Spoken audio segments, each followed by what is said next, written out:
I think we're live now. I think, well, the red button says we are, so. Okay. We're going to trust that and assume it's really filming us. Welcome back to Book Chats with Mostly Books. I'm Jody. And Jen. And we are back old school style. Yeah. It's been a minute. It has. Welcome back. Good to be back. Today we are going to talk about Black Sun by Rebecca Roanhorse. I know there's two already sitting there. And I am so curious to see how you do the synopsis. It can't be harder than the synopsis for Time War. That one was the hardest. That one would be hard to sum up. So Black Sun is, we follow a few different characters on their way to Tova. So it's like the holy city. They're trying to get there by the solar eclipse. They call it convergence or something. Yeah, I was like, sun solstice. That's not a thing. So we have one character who's been preparing for this, in a sense, for his whole life. And then we have the ship captain who is escorting him there. And then we have some people doing their thing in the city. And then on the day of convergence, it all hits the fan. No, that was good. I mean, this is a really complex story. There's a lot going on. Between the city, the sea, and our sun god. Yeah. Or not sun god, our crow god. Crow god, yeah. So there's a lot happening. But overall, what'd you think? I really liked it. I think it was my first 5-star read of the year. Nice. Yeah, it came a few books and I was like, oh, that took a minute. But it was really good. I listened to the audiobook, actually, so it was nice hearing how all the names and, like, pronouns were supposed to be pronounced. And then just when I was trying to write them down, I'm like, I don't know how to spell anything. And then the question is, how trustworthy do you find your audio narrators? What do you mean? Well, specifically, like, some of the people who read the stories, like J.A. Jans has mentioned several times how they don't always know how to say things like saguaro or other very Tucsonian area things. Oh. So then do you wonder, is that really how it's... I'm sure it is. I'm just playing a weird devil's advocate on this because I randomly thought of Jance's comment on that. I feel like for this and for cultures that you don't see necessarily in fantasy novels so often, there's more of you should get it right. So I think you should regardless. But yeah, yes. but I think there's higher stakes to like getting it wrong and messing up the pronunciation. And so I trusted this one. Really hope that the author could listen to it before they actually finalize and be like, yes, that's how I intended that to speak. Or like they probably get a phonetic guide. I would have liked a phonetic guide in this one. Side note. I would really appreciate those in my fantasy novels. Anyway, I think the audio was a really good choice on this one because I'm not good with names, as we all know. I didn't mean to digress on that. It was just a random tangent. Well, different reading experiences. Yeah. And none of us read an ebook, so we can't speak to that one. I can't speak to that one. I tend to forget my ebooks. It's weird. I don't know why. I remember reading and being like, okay, that was okay. I liked that read, but I don't remember what it's about. I did them more for school. Yeah. Because I could, like, search highlights and whatever for papers. That was handy, but for regular fun reading, not my cup of tea. Right. Physical book or audio. Mm-hmm. Okay, anyway, back to the book. So, I did really enjoy it as well. I didn't give it quite a 5-star, but there wasn't really any reason why I didn't, other than I just felt like sometimes I got bogged down in some of the details, and sometimes the pacing was a little slower. No fault. It's a first book. You know, there's a lot of world building happening here. There's a lot of building that goes on. So some of that just had to happen. I was just like, oh, well, I got a little slogged down here. So, not full 5 stars. Plus, I rarely ever give out a 5-star. Would you reread it? Yes. Yeah, I would too. And I'm excited for the next one. Whenever it gets announced. And I would also read anything else she wrote. I want to read Trail of Lightning now. I was just going to say that's the one I want to read too. It's been on my list, the ever-growing list, for a while. Mm-hmm. I hear that. All right. Did you have a favorite character? I don't know. I liked all of them. I like Serapio. Like his whole thing he's got going on. Shiala's fun. I like Shiala. Shiala's my favorite, yeah. Yeah, I liked all. Benoonda's my favorite. The giant crow is my favorite. That's awesome. She is wonderful. I struggled sometimes with Serapio's chapters because they were so intense and traumatic. I was gonna say traumatic. This poor kid growing up, I can't even imagine being told, well, you're merely a vessel for this god. So get used to that. You're not you. Yeah. Like, how do you cope with that? I mean, he did. Somehow, especially considering his father, like, totally abandoned him after everything. Yeah, and his mom sacrificed herself. Yeah, I guess that really seals the deal when your mom Spoilers. does that. Yep. Is that really a spoiler? That's like chapter 1. I didn't process that that's what had happened until it spelled it out for us, though. Oh. Yeah. Yeah, I get that. Because we get, like, Serapio's first chapter, and then we get a few, like, a Shiala chapter and Narampa, and so, like, some other stuff going on. So then when we came back to him, I was like, oh, yeah. Yeah, because that kid. First chapter was also super intense because it was his chapter, and it was how he becomes, how he's becoming the vessel for the crow god. Yeah. And that was intense. I don't even... Do you want to go into that? Oh, maybe we'll go into that later. Let's go into that later. So, what else did you think of the writing? I liked the writing. It gets a lot done in not necessarily a lot of space, because this book isn't huge. I mean, it's long, but it's not, like, obscenely long, or... It's not obscenely long for a fantasy. Yeah. Mm-hmm. So it gets a lot done, because we get, like, 3 different main settings, in a way. So we get City of Tova and what's going on there. We get Shiala and, like, Queacola and the ship she's on, and then Serapio's, like, upbringing, and Obregi, and, like, where he goes on his travels. So we get some major settings with very different characters, and each of them is, like, fleshed out well. I thought so, too. I thought each character was really fleshed out well. And I liked that we skipped around, but at the same time, sometimes I was like, wait, you can't just leave me here at the end and then go to a different character. It's like, wait, no. There's some pretty, like, moments where I was like, what? Wait, I almost want to skip a chapter. Yeah, I think that's a really good point. It's not a lengthy book, but there is a lot packed in. Like, just even the political intrigue alone. Oh, I love the political intrigue. All of the different, like, the Sky Maid clans, and then, like, Ma, and then the world outside of all of this as well, that we're starting to kind of get like, glimpses are maybe doing more than we realize. We shouldn't look so inward. Yeah, Tova's kind of... There's a lot of mirrors. There's, like, a lot of... Is it navel gazing? Is that the word? Sure. Yeah, they're, like, very focused on themselves. They're very focused on themselves. And their own political games, and, like, there's more people in the world who are just kind of like, Tova's doing their thing, but they're far away. It doesn't really affect us. Or does it? I don't know. Things were hinted at. That's the rest of the series to answer that question. Yeah, right? Whenever that may be. Okay. Anything you want to talk about before we talk plot and spoil and destroy this book for people? Yeah. In the sense that it will be ruined. The, like, chapters also have, like, little, like, epithets, like, extra bits at the beginning from, like, Seiya's, like, diaries as she's growing up. Which is Serapio's mom. Yeah. Or from this traveler's account of places. And some other things. And also they give you a timeline. So it gives you the year, and then in parentheses, this many years, days, whatever, before convergence for the day of Black Sun. What is it, like the year 325 of the sun?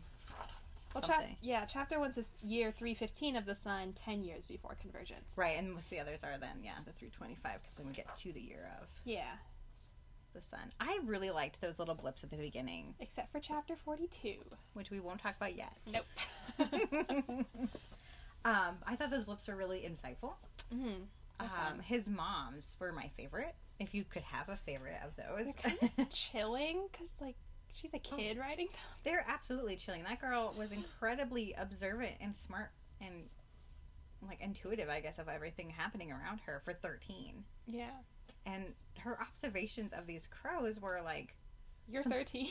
Something you'd expect from somebody with a doctorate degree in the field for many years and documenting wildlife. And she was 13. Yeah. I think she was a very special individual, and I think that's why things were set into motions.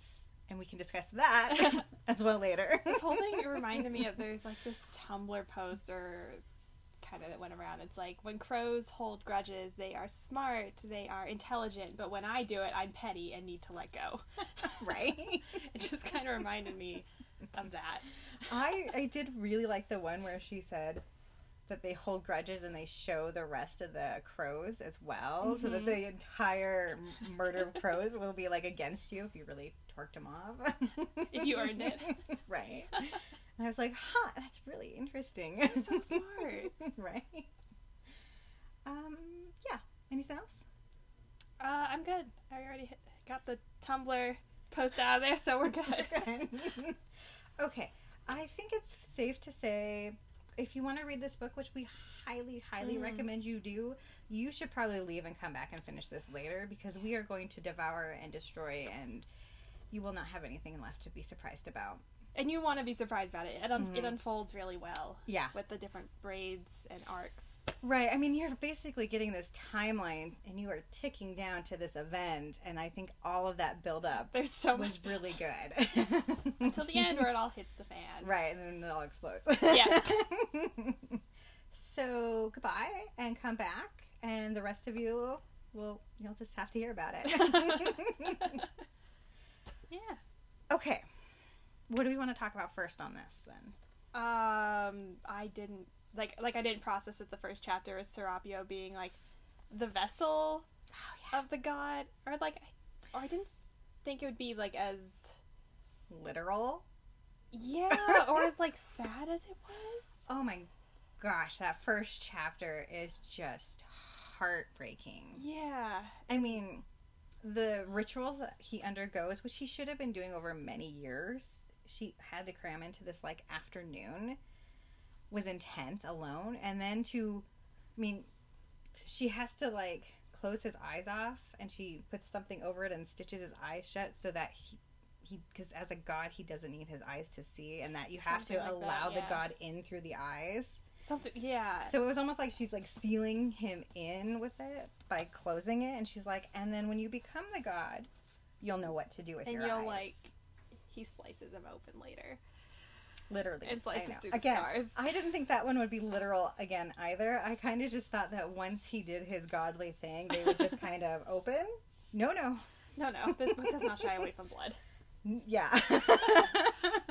But also, like, that first chapter is told from the point of view of a 12-year-old, so he doesn't really even know what's happening to him. And I mean, he's just suddenly told you're going to become the vessel for the crow god. He's like, and I know my mother loves me. It's just like, oh boy.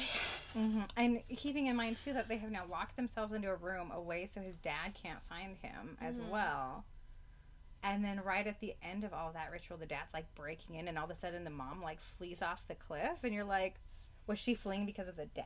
Or no, that she had to sacrifice. It had to be a human sacrifice, and she's like, I'll do it. And it had to be timed to this solar eclipse. Mm-hmm. So then, yeah. So all this could like really unfold the way it's supposed to. I mean, it's been over 400 years since they've had their crow god, so it's time, and it's happening. And she recruited his tutors and everyone else to get on board to make this happen so they can really bring back their clan.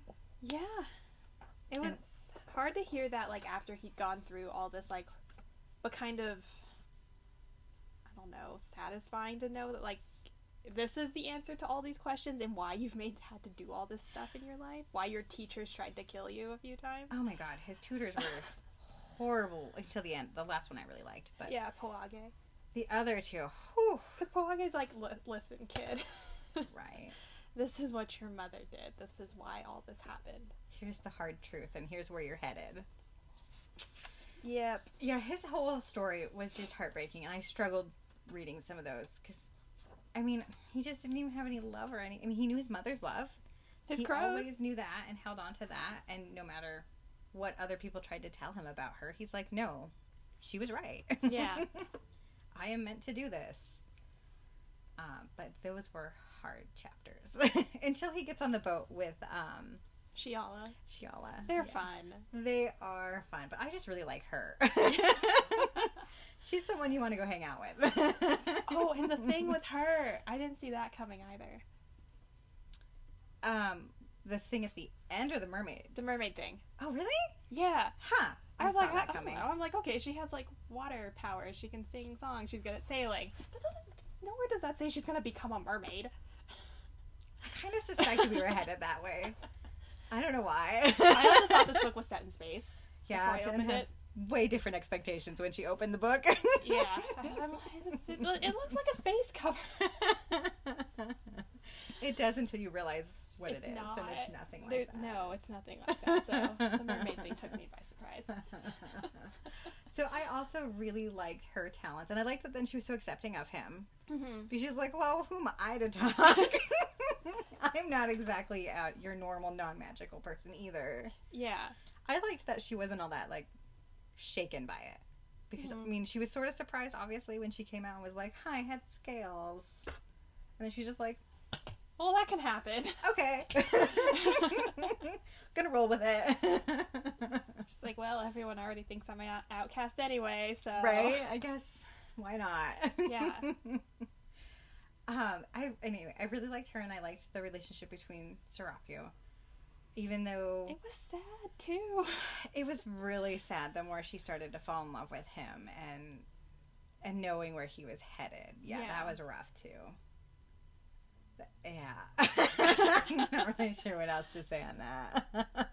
I want to learn more about her home. Like, she's Teak. And, like, where they come from. And, like, their island. Their roaming island. Right. Like, are we going to go there later? And it seems like they're one of the oldest cultures in this book. Yeah. So you kind of, I'm also curious and we about get a lot of, like, misinformation about them. Or, like, stories people tell about them. And that, like, aren't really true. But then she's, like, laughing nervously. Like, haha, that's kind of true. Right. But... let's not really talk about that. Yeah. So, I don't know. I'm really excited to... or interested to see that, since I don't have a date to be excited about for the next book. I kind of hope she goes more into her backstory too. I mean, we know that she was banished. We don't really know why, other than Not her really. mom and aunt banished her. Yeah. Why did they? I don't know. Mm-hmm. Well, we know she's not dead, which that's the bar seems like it's underground, but that's like a pretty high bar. Pretty high bar for this book. Yeah. Yeah. Anything else? Well, I'm sure we'll come back to that too. Do you want to talk about the tower and Naranpa? Narampa. Mm-hmm. I liked her too. I liked that she was trying to change the system. Yeah, she grew on me. Oh, you didn't like her initially? Well, I wouldn't say I didn't like her. Like, she was interesting. But it's just like that she's trying so hard to fit in and assimilate into the Sky Maid clans, but like, maybe it's just as a reader, I knew, I'm like, they're never going to accept you. You're never going to win playing their game. As much as she tried. Especially because the change she wanted was a pretty radical change. She wanted the temple to, like, do good. How dare she? And not just be ceremonial and elitist and separate. And it was interesting how the tower, you know, is all science, and everything else is, like, to them is not. It's just magic. It's superstition or something. Yeah, and that's bad. Like, they kind of look down on everyone else. Yeah. And I'm like, is it all science? But then it's like the temple's what has established peace for the last 400 years, but after they still have a war genocide, college. But sure, right. The war college that teaches peace. So I guess. And churns out extremely capable warriors. Right? I thought that the whole time. So, yeah, it's not that I didn't like her. I'm like, I want you to, like, open your eyes. Like, you see this. You know this about them. And then it took an assassination attempt and then, like, methodical stripping of her power. Yeah, that was brutal. Yeah, because you could, like, see it right on the wall. You could see it coming. I'm like, oh, they're going to kill you. And they did it all smiling. Yeah. You know, it's one of those settings. Even, you know, her closest friend turned on her. And I was, like, not surprised. Honestly, they were already kind of having some tension. Yeah. But then I was like, really, really, you know they're going to kill her. And you're like, I would never let them kill you. Oh, but wait. Oh, but wait. But then it's like, you could, yeah. It's a whole thing. So when Narampa got more into, like, her roots, that was interesting because we saw, like, a different part of Tova. And complicated sibling relationships are always fun to read. I agree. And boy, howdy, is that one complicated. I am so intrigued by her brother. I mean, he had a rough time, too. Dena Ochi. Yeah, Ochi. Like, you know, so she leaves the family to go to the tower. They are dead to me. It's like, yeah, okay. I mean, again, I guess that was a choice. I don't even know what to say to that. A choice. So then, like, can you really be upset at him when he has to make hard decisions that are not maybe what the decision she would have made? Mm-hmm. I mean, he ends up in a pretty brutal, like,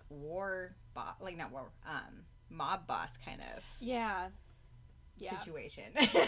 But he has a healthy crime syndicate going. Yeah, had to claw and fight his way and lose some fingers to get there. Yeah.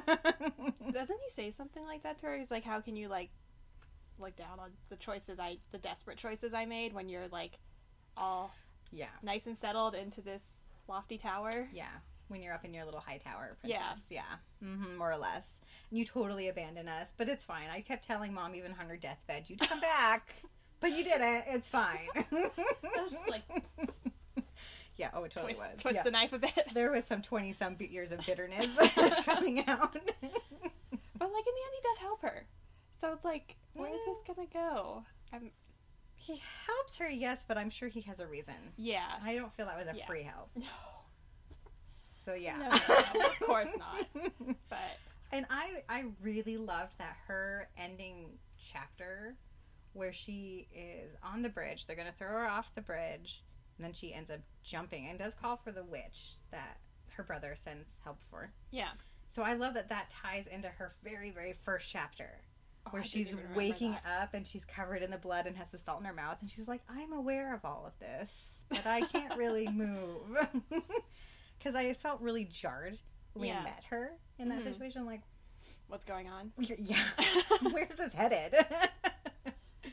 And then we never really came back to that until the very end. Like, all their first chapters are kind of disorienting because we get Serapio as a child in this very, like, intense moment, and then we leave him for a bit. Narampa's, like, waking up, sort of. Yeah. And then Shiala wakes up drunk in jail. Which is the most fun. Or hungover. She's not drunk anymore, but she's hungover. She's just very hungover.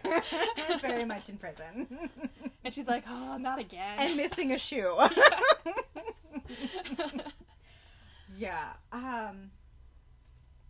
Did you want to talk more about the political intrigues? There's so much there. I mean, not only the towers, but between, like I said, the Crow tribe. Odo. Thank you. I'm like, what were they called? Thank you. Yeah. Within them, and then within the cultists, within Ono. Odo. Ha? Odo Hey? Odo Hey. I think, because then, like, Odo Sedo is Serapio. Yeah. But that's the god. Yeah. Yeah. There's a few words in this book. You should show the character and breakdown. Because I remember opening that first page up going, oh my goodness, if there's this many characters. I had a flashback to City of Brass. Oh my gosh. So it's like there's a lot and a half. of info right off the bat. But yeah, I thought of City of Brass with all the tribes that she breaks down City in the of Brass beginning. has so many characters. Yeah, well, this has, I thought, just as many to rival that. Oh man. Yeah. So there's a lot of things happening to build to this moment of unrest. I don't know, was there any thought you had on that? I really liked that we got, like, some political intrigue, but then we got also characters doing things, not just, like, scheming and talking, yeah. So it was nice that when it was weaved in there, but sometimes I wanted to go back to, like, Shiala on her ship, or Serapio's backstory, rather than, like, deal with what the city was doing. But I still liked it. Yeah. There was a lot with that stuff. And I think that's sometimes where I would get bogged down, because I'd be like, okay. You have to use a lot of brain cells for that part. Let's keep moving along. And a lot of times I was like you, and I just wanted to go back to Shiala and just see what's happening with her and the bow and the inevitable betrayal that we knew was coming. Yeah. That was brutal, by the way, as well. The crows. And kind of amazing. Yeah. They all, yeah. Who lets a sick person on the boat? In this pandemic. I was just like, and they started talking about like quarantine. I'm like, oh no. To be fair, I'm pretty sure she'd written this before quarantining, but yes. It takes like 2 years for a book to like get written and then be when you see it on a shelf. Sure. Takes a while. Yeah. But yeah, I was like, oh goodness.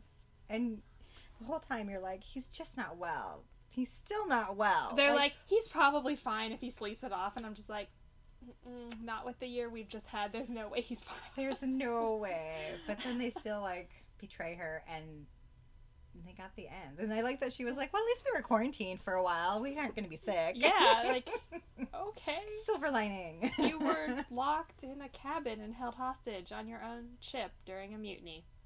Yeah. But okay. Bright sides? Right, yeah. Do you want to talk about the end? Do you want to talk about Okoa? Since he's our other point of view character? Sure. He comes in so late. I was like, really? Yeah. Another character? Yeah. So he shows up. Because he's out at the war college, so they have to like bring him back when one of the matriarchs dies, or the matrons dies. It's like, oh hey, come home. Well, it's his mom. Yeah. And then he gets thrown into all the politics and... As his sister ascends to the matron position. And he becomes her shield, the guard. Yeah. So he had to come home. I mean, that was always planned. It just wasn't expected. Yeah. And did you immediately think when she passed, like, Narapa? The Sun Priest? No, is it Narapa? Is that her name? No, Yalitza. Not her. Oh, yeah, the Sun Priest. Yeah, Narampa. Yeah. Narapa, sorry. Did you immediately think like she did, where she was like, oh, that was murder? Yeah. And then we're like, it's really fine. She was in her bed. Sure. I was like, okay, that just means it's poison. No, yeah, totally. And then thought she it was never murder. really came back to that. I mean, granted, a lot happened. She was almost assassinated herself, and she got distracted. But I was like, come on, you know this was yeah. So anyway, Okoa comes home, and then meets the Sun Priest briefly. Yep. Does start a riot on accident. On accident. I think that was set up. I think he was set up. Well, yeah, he was set up. He wasn't trying to like stab anyone. No, but they were like, let's seize this moment to cause chaos. Yeah. Mm-hmm. So he comes in and out less frequently than the others. I feel like we're gonna see more of him later. I think so too. I mean, Benunda is his giant crow. Yes. Yeah. And I love their relationship. Because it's not like a pet. It's not like your typical horse or something. I mean, it's like they realize that these are beings unto themselves and have their own lives.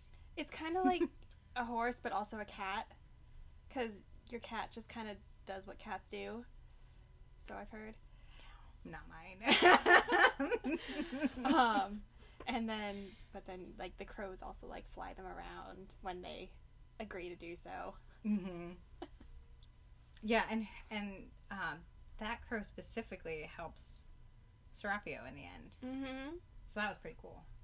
Yeah. When he really becomes the crow god. And then but they tell him he's gonna die, but he doesn't die. Well, we don't really know what's happening. I mean, he's not dead. Nope. But we don't know what that means. Because he did unleash a lot of power. Yeah. I mean, he took out a lot of people. Yeah. When he released his shadows and crows. Something like that. Something. Yeah. I couldn't really tell. What happened? Yeah, I went with shadows because he was playing with the shadows and his fingers. Oh, yeah, and they, like, stab people. I just felt like that kind of went outwardly. Yeah. A lot happened on the plateau. Yeah. It got crazy hectic at the end. So I'm very curious. Where are we headed? Okoa's our only point of view character who isn't, like, mostly dead at this point. I don't even know that he was injured now. I mean, he was injured previously on his job. Yeah. But he just kind of swooped in and picked up Serapio and just, like, we're going out. Yep. They're going back to Hokaiia, to the war college, I think. No, they're going to the special crow. Where are they going? You know, the crows have a certain, like, nesting area. Yeah. And then they have one where they don't even tell the humans about where they lay their eggs. Yeah. I think that's where they're headed at the end. Oh, right. Yeah, that's right. Because it's a safe space. I was like, they're going somewhere that the crows are familiar with. Mm-hmm. But yeah, that's where they're going. Yeah. So that'll be interesting. It's a good spot for Serapio to go. Yeah. I mean, he talks to the crows regularly. Serapio's mostly dead. He's kind of alive. We only know he's alive because he opens his eyes a little bit. Much like Naranapa. Narampa. Thank you. Yeah, she's like the witch. It's like the witch on the bank of the river of the Maw. Like the bottom of the ravine has like brought her out of the water and like stuffed some herbs in her mouth or something. It's like coated her in blood and put salt. It was like a salt cube in her mouth and something then like that. Dripped blood all over her and then now we wait. And I really enjoyed that she was like, the witch was like, I'm doing this from a third person. You know, I've been told this. My mother was told this, and then my grandmother told my mother. My mother told me. I don't really know what I'm doing. Let's see what happens. Oh my gosh. I'm not sure if I have the strength to do this, but we'll see. And then Shiala is watching all the stuff going on the plateau with Serapio and like trying to get there, but also trying to like calm people down. And then it's a mob. It all breaks out, and she gets like knocked unconscious, I guess is how we would say her bit ends. Well, you know, she releases her song initially, and it was almost a too violent approach, and so people were just like running over each other, and so she's like, okay, rein my song in a little bit, choose different words, and they kind of calmed, but it didn't hold. So then she kind of got a little trampled, maybe. A little bit a lot trampled. So needless to say, we don't know what's happening with any of our main characters. And then a bunch of other characters that we'd cared about are dead. Oh my god, all the priests. Aba's dead, Iktan's dead, Hyacinth? I said Hyacinth, but I don't really know. It was one of those. He's dead. The whole boat crew is dead. Yep. All of Serapio's tutors are dead. Yep. Yeah. There's a lot of death. So there's like... we get a lot of characters in this, but a lot of them are dead. It'll be interesting now that most of the priests are dead. Mm-hmm. Where are they going to go from that point? I don't know, because you have a power vacuum now. And Narampa's... I don't know. She's going to wake up and not be entirely herself. Something's going to be different. Well, and I don't think she's going to be able to just walk back into the tower. I mean, she's going to have to, I think, build her own... I think she's going to have to team up with someone.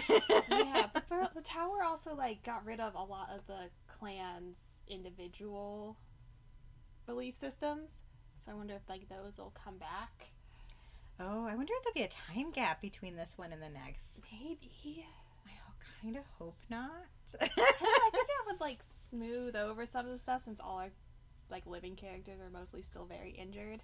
Like, give them 2 weeks to rest. I'd be okay with 2 weeks, but again, going back to City of Brass, there was a very large gap between 2 books. Yeah, like, but they lived for so long. What's 5 years? It felt like a lot. Okay. Yeah. Okay. Pretty excited for the next one. Mm-hmm. So, anything we missed that we'd like to talk about? I don't know. It was really good.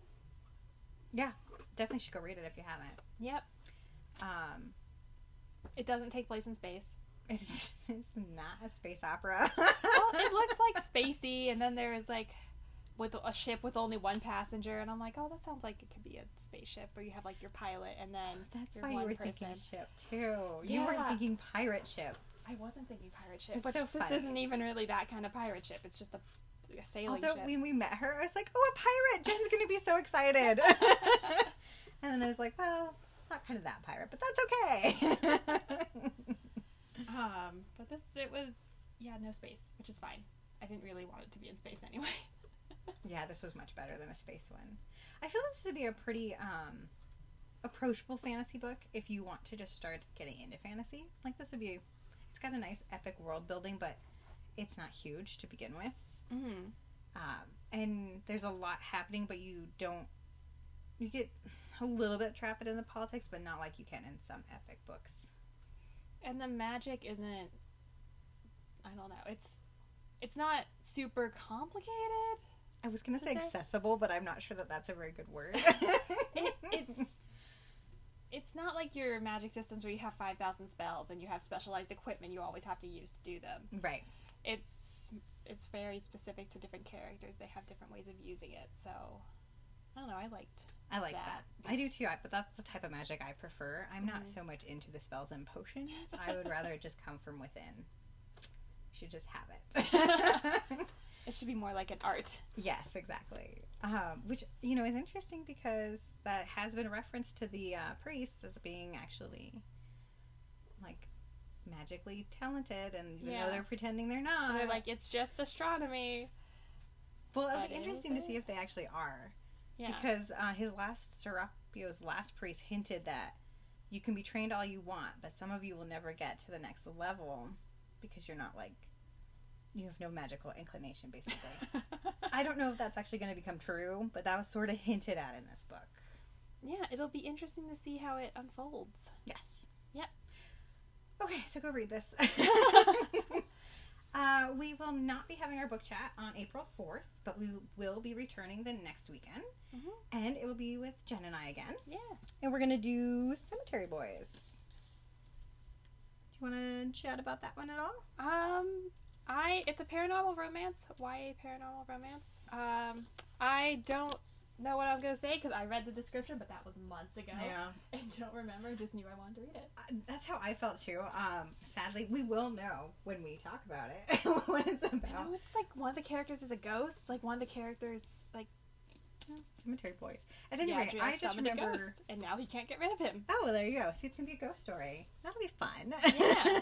New paranormal fantasy, a little different than what we've been And we haven't done a YA in a long time, I feel like. Well, I don't remember now. It's been a long time. We also haven't had a book chat in a I think we haven't time. had one like this since November, so it's been a while. But it feels like we haven't done it in a long time. So, anyway, check in with us in 2 weeks at 3 o'clock. It'll be fun. Yeah. All right. Bye. Bye.